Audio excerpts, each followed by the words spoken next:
ओम शांति। आज 27 फरवरी 2025। आज बाप दादा के अनमोल मधुर महावाक्य सुनते हैं। मीठे बच्चे, संत का संग ज्ञान मार्ग में ही होता है। अभी तुम सत बाप के संग में बैठे हो। बाप की याद में रहना माना सत्संग करना। आज की मुरली में प्रश्न है, सत्संग की आवश्यकता तुम बच्चों को अभी ही है, क्यों? उत्तर है, क्योंकि तमो प्रधान आत्मा एक सत बाप, सत शिक्षक और सदगुरु के संग से ही सतो प्रधान अर्थात काले से गोरी बन सकती है। बिना सत्संग के निर्बल आत्मा बलवान नहीं बन सकती। बाप के संग से आत्मा में पवित्रता का बल आ जाता है। 21 जन्म के लिए उसका बेड़ा पार हो जाता है। ओम शांति। बच्चे सत्संग में बैठे हो। इस सत के संग में कल्प कल्प संगम पर ही बच्चे बैठते हैं। दुनिया तो यह नहीं जानती कि सत का संग किसको कहा जाता है। सत्संग नाम यह अविनाशी चला आता है। भक्ति मार्ग में भी कहते हैं हम फलाने सत्संग में जाते हैं। अब वास्तव में भक्ति मार्ग में कोई सत्संग में जाते नहीं। सत्संग होता ही ज्ञान मार्ग में है। अब तुम सत के संग में बैठे हो। आत्माएं सत बाप के संग में बैठी है और कोई जगह आत्माएं परम पिता परमात्मा के संग में नहीं बैठती। बाप को जानते नहीं, भल कहते हैं हम सत्संग में जाते हैं, परंतु वह देह अभिमान में आ जाते हैं। तुम देह अभिमान में नहीं आएंगे। तुम समझते हो हम आत्मा हैं, सत बाबा के संग बैठे हैं और कोई भी मनुष्य सत के संग में बैठ नहीं सकता। सत का संग यह नाम भी अभी ही है। सत का संग इसका यथार्थ रीति अर्थ बाप बैठ समझाते हैं। तुम आत्माएं अब परमात्मा बाप जो सत्य है उनके साथ बैठी हो। वह सत बाप, सत टीचर, सदगुरु है। तो गोया तुम सत्संग में बैठे हो।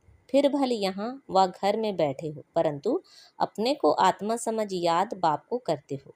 हम आत्मा सब सत बाप को याद कर रहे हैं, अर्थात सत के संग में हैं। बाप मधुबन में बैठे हैं। बाप को याद करने की युक्तियाँ भी अनेक प्रकार की मिलती हैं। याद से ही विकर्म विनाश होंगे, यह भी बच्चे जानते हैं। हम 16 कला संपूर्ण बनते हैं, फिर उतरते उतरते कला कम होती जाती है।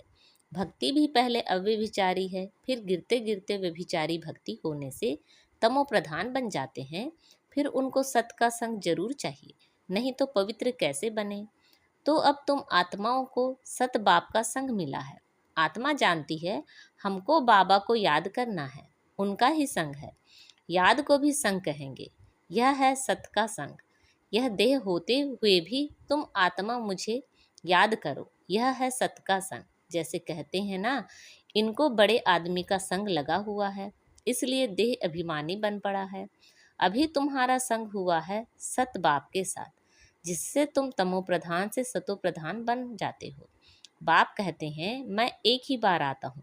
अभी आत्मा का परमात्मा से संग होने से तुम 21 जन्म के लिए पार हो जाते हो। फिर तुमको संग लगता है देह का।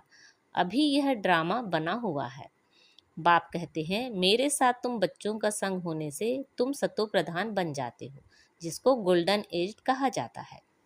साधु संत आदि तो समझते हैं आत्मा निर्लेप है, सभी परमात्मा ही परमात्मा है। तो इसका मतलब परमात्मा तो में खाद पड़ी है, परमात्मा में तो खाद पड़ नहीं सकती। बाप कहते हैं क्या मुझ परमात्मा में खाद पड़ती है? नहीं, मैं तो सदैव परमधाम में रहता हूँ, क्योंकि मुझे तो जन्म मरण में आना नहीं है। यह तुम बच्चे जानते हो। तुम्हारे में भी कोई का संग जास्ती है, कोई का कम। कोई तो अच्छी रीति पुरुषार्थ कर योग में रहते हैं। जितना समय आत्मा बाप का संग करेगी उतना फायदा है। विकर्म विनाश होंगे। बाप कहते हैं हे आत्माएं, मुझ बाप को याद करो, मेरा संग करो। मुझे यह शरीर का आधार तो लेना पड़ता है, नहीं तो परमात्मा बोले कैसे, आत्मा सुने कैसे। अभी तुम बच्चों का संग है सत के साथ। सत बाप को निरंतर याद करना है, आत्मा को सत का संग करना है। आत्मा भी वंडरफुल है, परमात्मा भी वंडरफुल है, दुनिया भी वंडरफुल है। यह दुनिया कैसे चक्र लगाती है, वंडर है। तुम सारे ड्रामा में ऑलराउंडर पार्ट बजाते हो। तुम्हारी आत्मा में 84 जन्मों का पार्ट नुधा हुआ है, वंडर है। सतयुगी आत्माएं और आजकल की आत्माएं, उसमें भी तुम्हारी आत्मा सबसे जास्ती ऑलराउंडर है। नाटक में कोई का शुरू में पार्ट होता है, कोई का बीच में, कोई का पिछाड़ी में पार्ट होता है। वह हैं सब हद के ड्रामा, वह भी अभी निकले हैं। अब साइंस का इतना जोर है, सतयुग में कितना उनका बल रहेगा। नई दुनिया कितना जल्दी बनती होगी। वहाँ पवित्रता का बल है मुख्य, अभी है निर्बल, वहाँ है बलवान। यह लक्ष्मी नारायण बलवान है ना। अभी रावण ने बल छीन लिया है, फिर तुम उस रावण पर जीत पाकर कितना बलवान बनते हो। जितना सत का संग करेंगे, अर्थात आत्मा जितना सद बाप को याद करती है, उतना बलवान बनती है। पढ़ाई में भी बल तो मिलता है ना, तुमको भी बल मिलता है। सारे विश्व पर तुम हुक्म चलाते हो। आत्मा का सत के साथ योग संगम पर ही होता है। बाप कहते हैं, आत्मा को मेरा संग मिलने से आत्मा बहुत बलवान बन जाती है। बाप वर्ल्ड ऑल माइटी अथॉरिटी है ना, उन द्वारा बल मिलता है। इसमें सब वेदों शास्त्रों के आदि मध्य अंत का ज्ञान आ जाता है। जैसे बाप आलमाइटी है, तुम भी आलमाइटी बनते हो। विश्व पर तुम राज्य करते हो, तुमसे कोई छीन नहीं सकता। तुमको मेरे द्वारा कितना बल मिलता है, इनको भी बल मिलता है। जितना बाप को याद करेंगे उतना बल मिलेगा। बाप और कोई तकलीफ नहीं देते हैं, सिर्फ याद करना है बस। 84 जन्मों का चक्र अब पूरा हुआ है, अब वापस जाना है। यह समझना कोई बड़ी बात नहीं है। जास्ती रेजगारी में जाने की तो दरकार नहीं है। बीज को जानने से समझ जाते हैं, इनसे यह सारा झाड़ ऐसे निकलता है। नटशेल में बुद्धि में आ जाता है। यह बड़ी विचित्र बातें हैं। भक्ति मार्ग में मनुष्य कितने धक्के खाते हैं, मेहनत करते हैं, मिलता कुछ भी नहीं।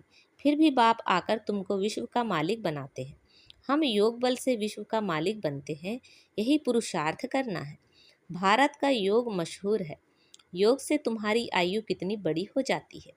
सत के संग से जितना फायदा होता है, आयु भी बड़ी और काया भी निरोगी बन जाती है। यह सब बातें तुम बच्चों की बुद्धि में ही बिठाई जाती है, और कोई का भी सत के साथ संग नहीं है सिवाय तुम ब्राह्मणों के। तुम प्रजापिता ब्रह्मा की संतान हो, दादे के पोत्रे हो, तो इतनी खुशी होनी चाहिए ना कि हम दादे पोत्रे हैं। वर्षा भी दादे से मिलता है। यही याद की यात्रा है। बुद्धि में यही सिमरण रहना चाहिए। उन सत्संगों में जो एक जगह जाकर बैठते हैं, यहाँ वह बात नहीं। ऐसे नहीं कि एक जगह बैठने से ही सत का संग होगा, नहीं। उठते बैठते चलते फिरते हम सत के संग में हैं। अगर उनको याद करते हैं तो, याद नहीं करते हैं तो देह अभिमान में है। देह तो असत चीज है ना, देह को सत नहीं कहेंगे। शरीर तो जड़ है, 5 तत्वों का बना हुआ। उनमें आत्मा नहीं होती तो चुरपुर ना हो। मनुष्य के शरीर की तो वैल्यू है नहीं, और सबके शरीर की वैल्यू है। सौभाग्य तो आत्मा को मिलना है। मैं फलाना हूँ, आत्मा कहती है ना। बाप कहते हैं, आत्मा कैसी हो गई है, अंडे कच मच सब खा जाती है। हर एक भस्मासुर है, अपने को आप ही भस्म करते हैं। कैसे? काम चिता पर बैठ हर एक अपने को भस्म कर रहे हैं, तो भस्मासुर ठहरे ना।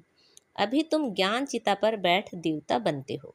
सारी दुनिया काम चिता पर बैठ भस्म हो गई है, तमो प्रधान काली हो गई है। बाप आते हैं बच्चों को काले से गोरा बनाने, तो बाप बच्चों को समझाते हैं, देह अभिमान छोड़ अपने को आत्मा समझो। बच्चे स्कूल में पढ़ते हैं, फिर पढ़ाई तो घर में रहते भी बुद्धि में रहती है ना। यह भी तुम्हारी बुद्धि में रहनी चाहिए। यह है तुम्हारी स्टूडेंट लाइफ। एम ऑब्जेक्ट सामने खड़ी है। उठते बैठते चलते बुद्धि में यह नॉलेज रहनी चाहिए। यहाँ बच्चे आते हैं, रिफ्रेश होते हैं, युक्तियाँ समझाई जाती है कि ऐसे ऐसे समझाओ। दुनिया में ढेर के ढेर सत्संग होते हैं, कितने मनुष्य आकर इकट्ठे होते हैं। वास्तव में वह सत का संग तो है नहीं। सत का संग तो अभी तुम बच्चों को ही मिलता है। बाप ही आकर सतयुग स्थापन करते हैं, तुम मालिक बन जाते हो। देह अभिमान अथवा झूठे अभिमान से तुम गिर पड़ते हो, और सत के संग से तुम चढ़ जाते हो। आधा कल्प तुम प्रारब्ध भोगते हो। ऐसे नहीं कि वहाँ भी तुमको सत का संग है, नहीं। सत का संग और झूठ का संग तब कहते हैं जब दोनों हाजिर हैं। सत बाप जब आते हैं, वही आकर सब बातें समझाते हैं। जब तक वह सत बाप नहीं आए तब तक कोई जानते भी नहीं है। अब बाप तुम बच्चों को कहते हैं, हे आत्माएं मेरे साथ संग रखो, देह का जो संग मिला है उनसे उपराम हो जाओ। देह का संग भल सतयुग में भी होगा, परंतु वहाँ तुम हो ही पावन। अभी तुम सत के संग से पतित से पावन बनते हो, फिर शरीर भी सतो प्रधान मिलेगा, आत्मा भी सतो प्रधान रहेगी। अभी तो दुनिया भी तमो प्रधान है। दुनिया नई और पुरानी होती है। नई दुनिया में बरोबर आदि सनातन देवी देवता धर्म था। आज उस धर्म को गुम कर आदि सनातन हिंदू धर्म कह देते हैं। मूंझ पड़े हैं। अभी तुम भारतवासी समझते हो कि हम प्राचीन देवी देवता धर्म के थे, सतयुग के मालिक थे, परंतु वह नशा कहाँ। कल्प की आयु ही लंबी लिख दी है, सब बातें भूल गए हैं। इनका नाम ही है भूल भुलैया का खेल। अभी सद्भाव द्वारा तुम सारी नॉलेज जानने से उच्च पद पाते हो, फिर आधा कल्प बाद नीचे गिरते हो, क्योंकि रावण राज्य शुरू होता है। दुनिया पुरानी तो होगी ना। तुम समझते हो हम नई दुनिया के मालिक थे, अभी पुरानी दुनिया में हैं। कोई कोई को यह भी याद नहीं पड़ता है। बाबा हमको स्वर्गवासी बनाते हैं। आधा कल्प हम स्वर्गवासी रहेंगे, फिर आधा कल्प बाद नीचे गिरते हो, क्योंकि रावण राज्य शुरू होता है। दुनिया पुरानी तो होगी ना। तुम समझते हो बाबा हमको स्वर्गवासी बनाते हैं, आधा कल्प हम स्वर्गवासी रहेंगे, फिर नरकवासी बनेंगे। तुम भी मास्टर आलमाइटी बने हो, नंबरवार पुरुषार्थ अनुसार। यह है ज्ञान अमृत का डोज। शिव बाबा को ऑर्गन्स मिले हैं पुराने, नया ऑर्गन्स तो मिलता नहीं, पुराना बाजा मिलता है। बाप आते भी वानप्रस्थ में ही हैं। बच्चों को खुशी होती है तो बाप भी खुश होते हैं। बाप कहते हैं हम जाते हैं बच्चों को नॉलेज दे रावण से छुड़ाने। पाठ तो खुशी से बजाया जाता है ना। बाप बहुत खुशी से पाठ बजाते हैं। बाप को कल्प कल्प आना पड़ता है, यह पाठ कभी बंद नहीं होता है। बच्चों को बहुत खुशी रहनी चाहिए। जितना सत का संग करेंगे उतना खुशी होगी। याद कम करते हैं इसलिए इतनी खुशी नहीं रहती है। बाप बच्चों को मिल्कियत देते हैं। जो बच्चे सच्ची दिल वाले हैं उन पर बाप का बहुत प्यार रहता है। सच्ची दिल पर साहेब राजी रहते हैं। अंदर बाहर जो सच्चे रहते हैं बाप के मददगार बनते हैं, सर्विस पर तत्पर रहते हैं, वही बाप को प्रिय लगते हैं। अपने दिल से पूछना है, हम सच्ची सच्ची सर्विस करते हैं, सच्चे बाबा के साथ संग रखते हैं। अगर सद बाबा के साथ संग नहीं रखेंगे तो क्या गति होगी। बहुतों को रास्ता बताते रहेंगे तो उच्च पद भी पाएंगे। सत बाप से हमने क्या वर्षा पाया है, अपने अंदर देखना है। यह तो जानते हैं नंबरवार हैं। कोई कितना वर्षा पाते हैं, कोई कितना पाते हैं, रात दिन का फर्क रहता है। अच्छा, मीठे मीठे से खिलते बच्चों प्रति माता पिता बाप दादा का याद प्यार और गुड मॉर्निंग। रूहानी बाप की रूहानी बच्चों को नमस्ते। हम सब रूहानी बच्चों की रूहानी माता पिता बाप दादा को याद प्यार, गुड मॉर्निंग और नमस्ते। आज की मुरली से धारणा के लिए मुख्य सार हैं, तुम्हें जो इस देह का संग मिला है इस संग से उपराम रहना है, सत के संग से पावन बनना है। इस स्टूडेंट लाइफ में चलते फिरते बुद्धि में नॉलेज घूमती रहे। एम ऑब्जेक्ट को सामने रख पुरुषार्थ करना है, सच्चे दिल से बाप का मददगार बनना है। आज बाबा ने हमें वरदान दिया है, अव्यभिचारी और निर्विघ्न स्थिति द्वारा फर्स्ट जन्म की प्रारब्ध प्राप्त करने वाले समीप और समान भाव। अव्यभिचारी और निर्विघ्न स्थिति द्वारा फर्स्ट जन्म की प्रारब्ध प्राप्त करने वाले समीप और समान भाव। जो बच्चे यहाँ बाप के गुण और संस्कारों के समीप हैं, सर्व संबंधों से बाप के साथ का व समानता का अनुभव करते हैं, वही वहाँ रॉयल कुल में फर्स्ट जन्म के संबंध में समीप आते हैं। दूसरा फर्स्ट वही आएंगे जो आदि से अब तक अव्यभिचारी और निर्विघ्न रहे हैं। निर्विघ्न का अर्थ यह नहीं है कि विघ्न आए ही नहीं, लेकिन विघ्न विनाशक व विघ्नों के ऊपर सदा विजयी रहे। यह दोनों बातें यदि आदि से अंत तक ठीक हैं तो फर्स्ट जन्म में साथी बनेंगे। आज का स्लोगन है, साइलेंस की पावर से नेगेटिव को पॉजिटिव में परिवर्तन करो। साइलेंस की पावर से नेगेटिव को पॉजिटिव में परिवर्तन करो। अच्छा, अव्यक्त इशारे। एकांत प्रिय बनो, एकता और एकाग्रता को अपनाओ। एकांतवासी अर्थात सदा स्थूल एकांत के साथ साथ एक के अंत में रहना। एकाग्रता की शक्ति से किसी भी आत्मा का मैसेज उस आत्मा तक पहुंचा सकते हो, किसी भी आत्मा का आह्वान कर सकते हो, किसी भी आत्मा की आवाज़ को चेक कर सकते हो, किसी भी आत्मा को दूर बैठे सहयोग दे सकते हो। अच्छा, ओम शांति।